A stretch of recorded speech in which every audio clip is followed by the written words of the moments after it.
In this video, we're going to talk about one of my favorite topics, the misnomer of assets versus debt, liabilities versus assets. We're going to get into them. We're going to unpack some of the myths about them. I'm going to teach you about the great things about debt, assets, and liabilities.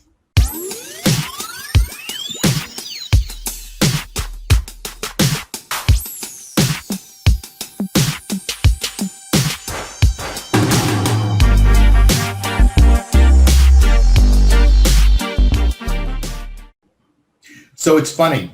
If you ask somebody if their home is an asset, most of the time they say yes.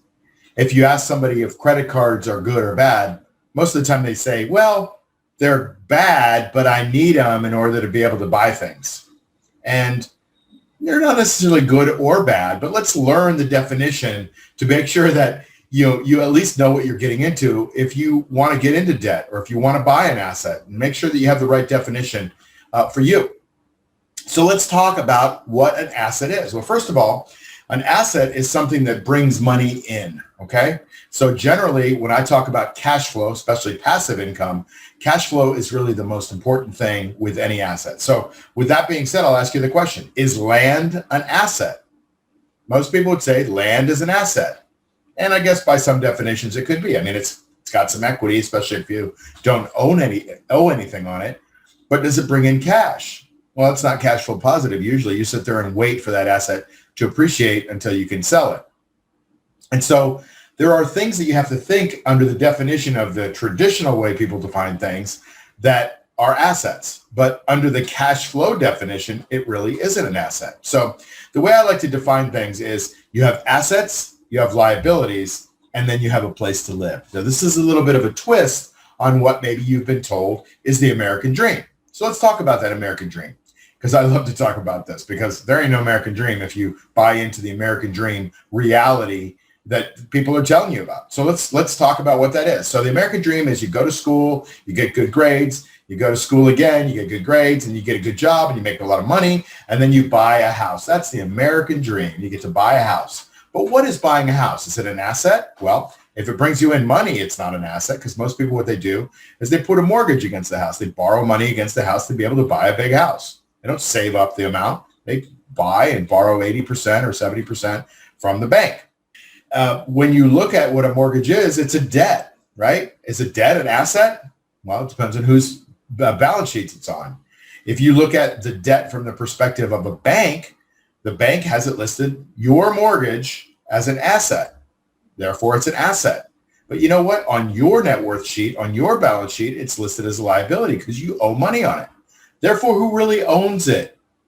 Well, if the definition of an asset is it brings you in cash, the bank owns it.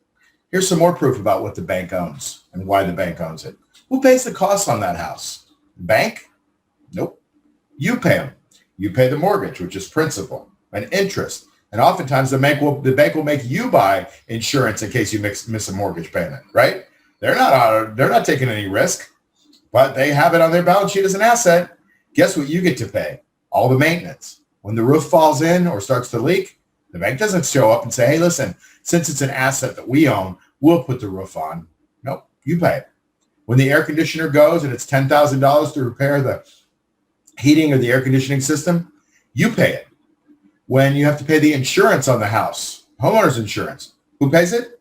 You pay it, and make sure that you're insured against losing that home, because you don't want to lose it, because then you owe the money too. The bank makes sure you pay that insurance. There's also mortgage insurance as well. That's what I alluded to earlier. So what about if you want to buy a house, fix it up, and live in it? Who pays for the remodeling costs? You want to put in a new kitchen, a new bathroom, add a pool to it? You do. The bank doesn't pay for anything. They get money. It's an asset for them. For you, it's money going out. Make sense? So it's not really an asset, but it is a place to live. And so we all have places to live, and that costs us money. So it's a different category, because people say, Mark, an asset, it really is a home. If I live in it for 30 years, which most people don't, they live in a house about 7 years on average in America. Well, they don't live in it for 30 years and pay off the mortgage. They usually buy a bigger house or sell it and do something else or move. And so it's not really an asset. Most of the time you're paying interest, almost like paying rent in the beginning of a mortgage, right? Most people don't even realize that. And then when you go to sell it, you have to pay a real estate agent, an appraiser, you have to wait. I mean, it just doesn't sound like anything that's really something that I want to own, and I don't. And I have.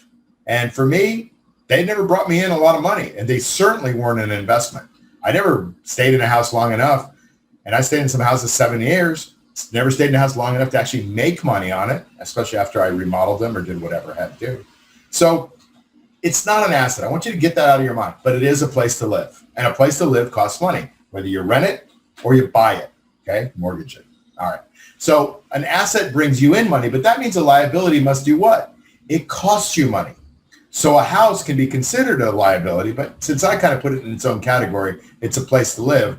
It's neither an asset nor a liability. It's not bad. You got to live somewhere, so it's okay to have it.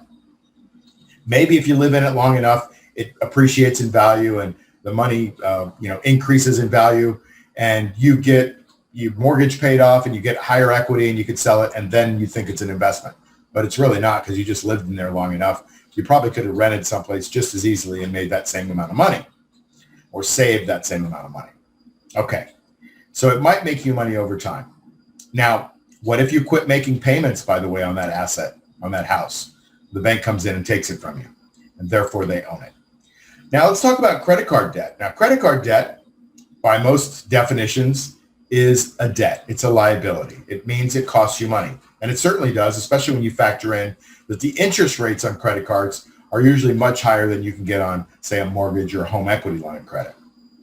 And so credit card generally is bad. Now, I started a couple of businesses on credit cards.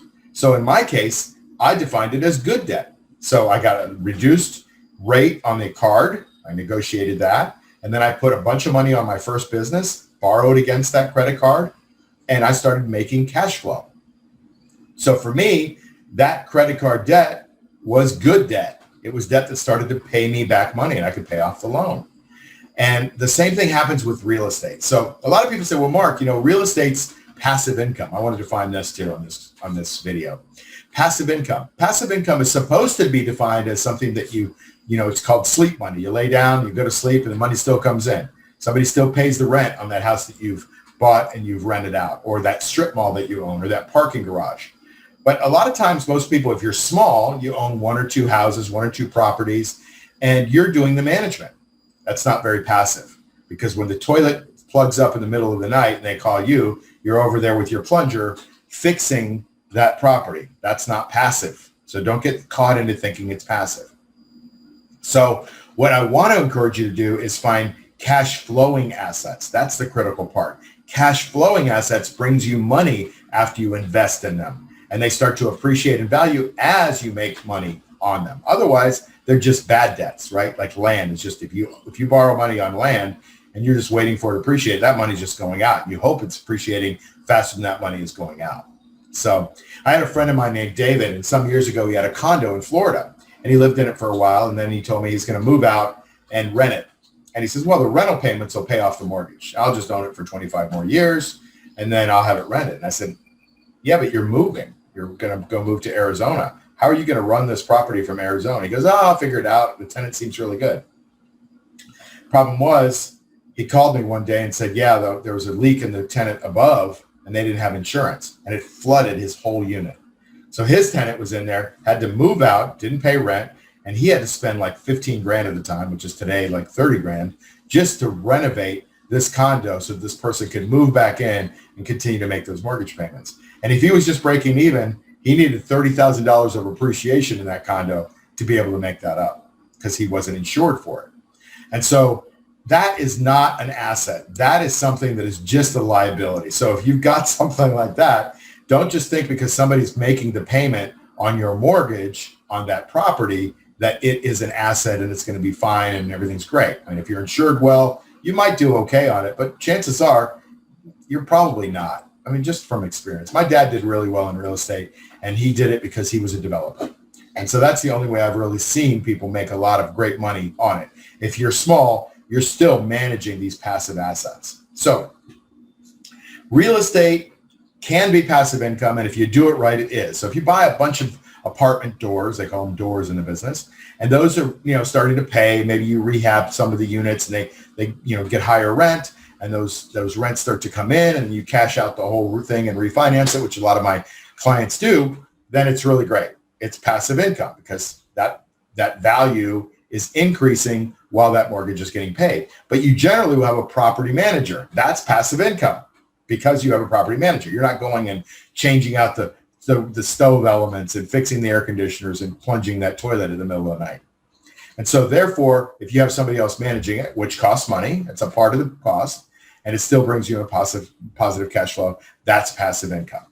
So I just want to kind of let you know a couple things.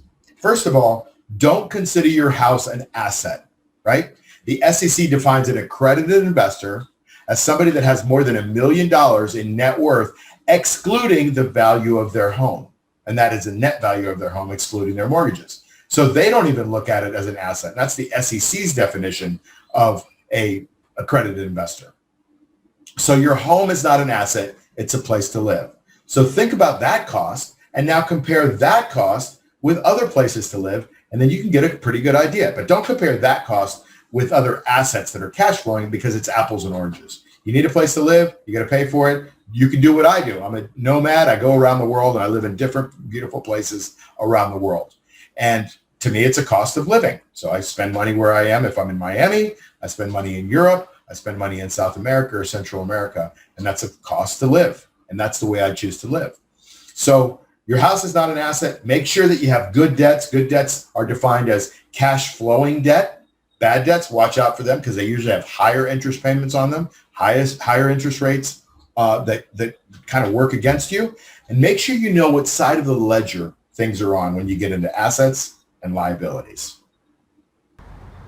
How can we help you? 5 ways. First, subscribe to our channel and click the notification bell below to make sure you get our new video the minute it comes out. Second, get a copy of my book, Hacking Money, and you'll learn a system for creating wealth through passive income so that you can build the lifestyle of your dreams. Click where it says book below. Third, if you want to hit the ground running, or if you want to learn how to invest from someone with over 44 years of investing success, click the products and programs link below.